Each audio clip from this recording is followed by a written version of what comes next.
제22대 총선의 예비후보 등록이 오늘부터 시작됐습니다. 선거구 획정이 마무리되지 않으면서 혼선도 빚어지고 있습니다.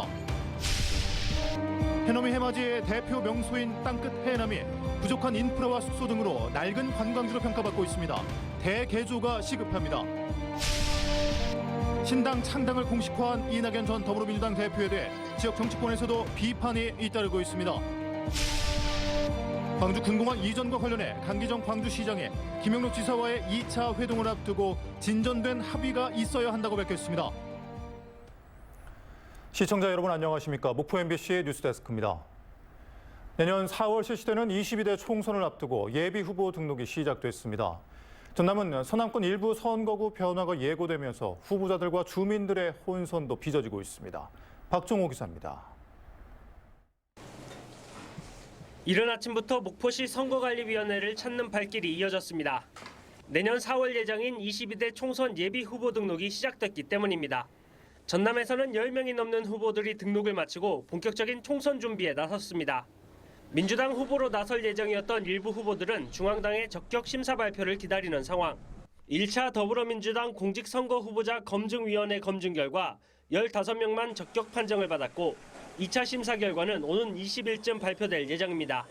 민주당은 일부 후보의 경우 불합격이 아니라 서류 접수 등으로 인해 심사가 늦어지고 있다고 밝혔습니다. 신청하신 분들 중에 만약에 발표가 안 되신 분들은 그 계속 심사로 이제 지금 중이죠. 1차 때 접수 안 하신 분들 좀 꽤 있으신 걸로 알고 있어가지고. 예비 후보 등록이 시작됐지만 선거구 획정을 둘러싼 혼선도 여전한 상황. 선거구 획정위원회가 국회에 제출한 22대 총선 선거구 획정안을 보면 전남의 경우 영암무안 신안 선거구가 인근 다른 지역으로 각각 분리되고 순천시가 가불로 늘어나게 됩니다. 최종 선거구는 국회를 거친 뒤 결정될 예정이지만 언제 확정될지는 미지수. 전남 선관위는 일단 기존 선거구를 중심으로 예비 후보자 접수를 시작했습니다.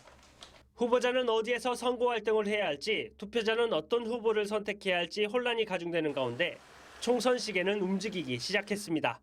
MBC 뉴스 박종호입니다. 해남 땅끝마을은 해넘이 해맞이의 대표 관광지로 국토순례 시작점으로 상징성이 높습니다. 그러나 볼거리, 즐길거리가 부족한 낡은 관광지가 되면서 제2의 도약을 위한 대개조가 시급합니다. 신광하 기자입니다. 한반도의 최남단인 해남 땅끝마을. 삼천리 금수강산의 시작점인 땅끝마을은 8, 90년대 국토순례의 출발점으로 상징됐습니다. 2000년대 들어 한반도의 마지막 일몰을 감상하는 해넘이 해맞이 명소로 자리 잡았고 지금도 땅끝이라는 브랜드 가치를 느끼려는 관광객들로 붐비고 있습니다. 안내해줘가지고 왔거든요. 너무 좋은 것 같아요. 아, 해남 발전이 이렇게 되는구나. 그래가지고 감명 깊었어요. 코로나19 이전 21만 6천 명에 달했던 땅끝 관광객은 최근 3년간 크게 줄었다 다시 늘고 있지만 예전 수준을 회복하지는 못하고 있습니다. 볼거리와 즐길거리, 가족 관광객을 위한 숙소 부족 등 투자가 이루어지지 않으면서 낡은 관광지라는 인식이 강해졌기 때문입니다. 최근 3년간 조성된 관광시설은 바다 위를 걷는 스카이워크와 세 개의 땅끝을 한 곳에 모은 땅끝 공원이 전부, 포르투갈 호카꽃 등 6대륙의 땅끝을 한 곳에 모은 땅끝 공원은 조경 부실과 장소 선정 부적절 등으로 의회에서도 지적받고 있습니다. 땅끝 마을에서 전망대를 잇는 산책로도 최근에야 정비 작업을 시작했고 무장애 데크 공사가 진행되고 있습니다. 남녀노소, 장애인 누구나 걷고 땅끝까지 접근할 수 있도록 무장애 데크를 조성하는 사업이 되겠습니다. 상징성에 비해 관광 기반 시설이 절대 부족한 땅끝 마을. 한물간 관광지로 각인되지 않기 위한 재창조 수준의 정비가 시급합니다. MBC 뉴스 신광하입니다. 목포의 한 사립고등학교에서 발생한 재시험 논란과 관련해 전남도 교육청이 재발 방지 대책 마련에 나섭니다. 전남도 교육청은 평가 비율에 착오가 있었다며 일부 분량만 재시험을 치렀다 재차 폐기하는 등 논란을 빚은 해당 학교 측에 교사 등의 징계를 요구했다고 밝혔습니다. 또 앞으로 전남 적 전체 고등학교 관리자와 평가 담당 교사 대상 연수에서 해당 사례를 교육에 포함해 학생 평가 관련 지침을 강화하겠다고 덧붙였습니다. 신당 창당을 공식화한 이낙연 전 더불어민주당 대표에 대해 신정훈 민주당 전남도당 위원장이 전남도민과 당원들이 망연자실하고 있다며 비판했습니다. 신 위원장은 자신의 SNS를 통해 전남도민들은 한 번의 패배는 감당할 수 있지만 또 다른 분열과 패배는 받아들일 수 없다고 말하고 있다며 독설과 비난으로 민주당을 헐뜯고 떠난 사람과 딴살림을 차리는 건 수많은 도민과 당원들에게 돌을 던지는 일이라고 말했습니다. 강기정 광주시장은 오는 17일 김영록 전남지사와의 군공항 이전 문제 관련 회동에 앞서 적어도 지난번 만남보다는 진전된 한 발짝 더 나아가는 합의가 있어야 한다고 밝혔습니다. 강 시장은 기자들과 차담회에서 이같이 밝히고 내일로 예정된 김영록 지사와 무한 군민과의 대화를 언급하며 김 지사께서 긍정적 답변을 이끌어냈으면 하는 바람이라고 말했습니다. 광주 도심에 들어서는 대규모 주거용 오피스텔이 설계 문제를 두고 논란에 휩싸였습니다. 다락방 층고가 실제보다 낮게 시공된 사실을 시공사 측이 분양자들에게 알리지 않은 겁니다. 관할 구청은 시공사를 고발 조치하겠다고 밝혔습니다. 임지은 기자입니다. 696세대가 입주할 예정인 광주 중심가의 한 오피스텔입니다. 이 중 다락이 포함된 105세대는 주거시설로서 큰 장점이 있다고 홍보합니다. 복층은 이제 장점이 층고가 높고 그다음에 세평이 서비스 품목이 있으니까. 그런데 입주를 앞두고 사전 점검에 나선 수분양자들은 계단으로 이어진 다락방이 모델하우스에서 봤던 것과는 다르게 시공됐다는 사실을 알게 됐습니다. 당초 설계됐던 1.14m보다 10cm 이상 높이가 낮아진 겁니다. 이게 들어가지를 못해요. 입구가 초입이. 저는 올라갈 수가 없었어요. 아예. 성인 한 명이 제대로 다리를 펼 수 없을 정도로 낮아졌지만 수분양자들은 시공사 측에 어떤 사전 안내도 없었다고 주장합니다. 그게 층고도 높고 복층이 넓었거든요. 여기는 아예 침실도 아니고 1층도 뭐 거실도 아니고 완전 쪽방이에요. 앉은 키가 되질 않아요. 현행법상 설계 변경이 되면 공사를 시행하기 전 해당 내용을 모든 수분양자에게 먼저 알려야 하는데 시공사 측이 이를 누락해버린 겁니다. 이에 대해 시공사 측은 스프링클러 등의 설비 높이가 모델하우스 다락방 구조에는 반영되지 않았고 구조 안전성을 위해 철골의 규격이 커져 다락방 높이가 낮아졌다면서도 설계 변경 사항을 제대로 정리하지 못한 직원의 단순 실수라고 해명했습니다. 결국 105세대 중 37세대는 보상금을 받았고 52세대는 다락방을 높이는 보수 공사가 진행 중이며 4세대는 계약 해지를 요구하고 있습니다. 관할 구청의 대응도 문제입니다. 관리감독의 주체인 광주 서구는 입주 예정일에 차질이 생기자 다락방 높이 보수 공사가 마무리되기도 전에 준공 허가를 내줬습니다. 중대 하자가 아니라서 입주민들의 피해를 최소화하기 위해 불가피한 조치였다는 겁니다. 다락 재시공은 이제 실내 인테리어 개념의 실내 건축 행위이기 때문에 준공이 나고 해도 이제 문제가 없다라고 이제 판단을 해서. 서구는 설계와 다른 시공을 할 경우 사전 통지를 하도록 돼 있는 법을 위반한 시공사를 뒤늦게 고발 조치하기로 했습니다. MBC 뉴스 임지은입니다.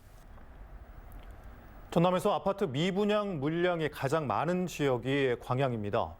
고금리와 경기 침체로 부동산 시장은 여전히 냉랭한데 앞으로 10년 동안 광양에만 4만 세대가 더 공급될 예정이어서 대책 마련이 필요하다는 지적이 나오고 있습니다. 김단비 기자입니다. 8천만 원 할인 분양으로 기존 입주민들의 반발을 사고 중도금 무이자 등 여러 혜택에도 저조한 분양률을 피하지 못한 광양시 아파트 시장. 마동에 위치한 이 아파트의 경우 지난해 입주자를 모집해놓고 계약을 취소했습니다. 미분양 물량이 소진되지 않자 시행사는 위약금을 돌려주며 분양 시점을 연기했습니다. 지난 9월 기준 광양의 미분양 아파트 물량은 1,600여 가구, 전남 전체 미분양 물량의 46%를 차지하고 있습니다.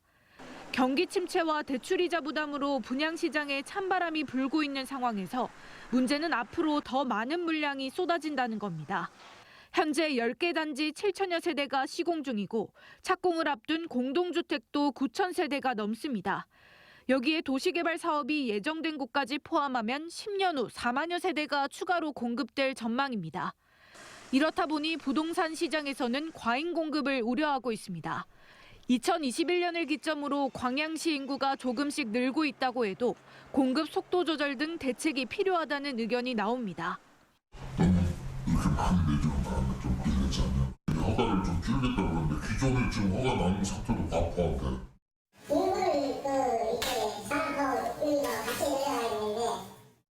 광양시는 과잉 공급을 우려하기에는 섣부르다는 입장입니다. 공동주택 사업은 10년 후를 내다보는 것이기 때문에 수요가 생긴 다음 공급하면 대처가 늦다고 설명했습니다. 적게 추진하지 못하면 저희 광양시 과거처럼 인접지역에 인구를 내줄 수밖에 없는 실정으로 대신 이미 사업 계획 승인을 득한 공동주택은 착공 시기를 조절하고 신규 공급 대신 재건축이나 재개발을 유도하겠다고 밝혔습니다. MBC 뉴스 김단비입니다. 다음은 희망 2024 나눔 캠페인에 함께해 주신 분들입니다.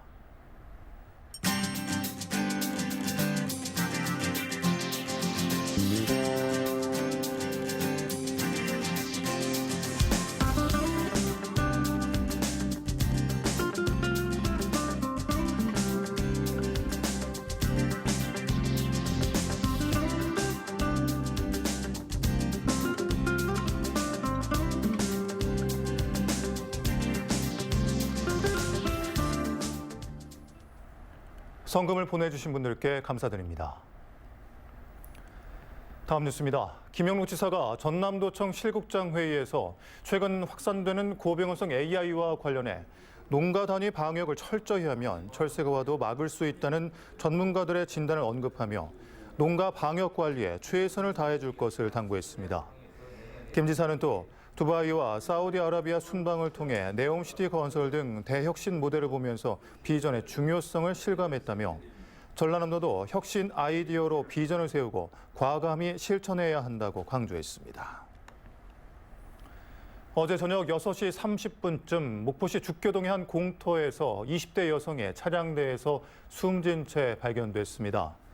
이 여성은 올해 초부터 보이스피싱과 관련해 재판 중이었던 것으로 확인됐으며 자택에서는 유서로 추정되는 글이 발견됐습니다. 경찰은 유족과 주변 CCTV 등을 토대로 정확한 사망 경위를 조사하고 있습니다. 경찰이 이상익 한평군수 배우자와 전 비서실장의 뇌물수수 의혹 사건에 대해 재차 무혐의 처분을 내렸습니다. 전남경찰청은 이들이 뇌물을 받은 증거가 부족하다며 지난해 말 혐의 없음 처분을 내렸지만 검찰의 재수사 요청으로 다시 검토했고 동일한 결론을 내렸다고 밝혔습니다. 앞서 검찰은 이들에 대한 재수사와 함께 뇌물을 전달한 업체 관계자들에 대한 보완 수사를 요청했었습니다.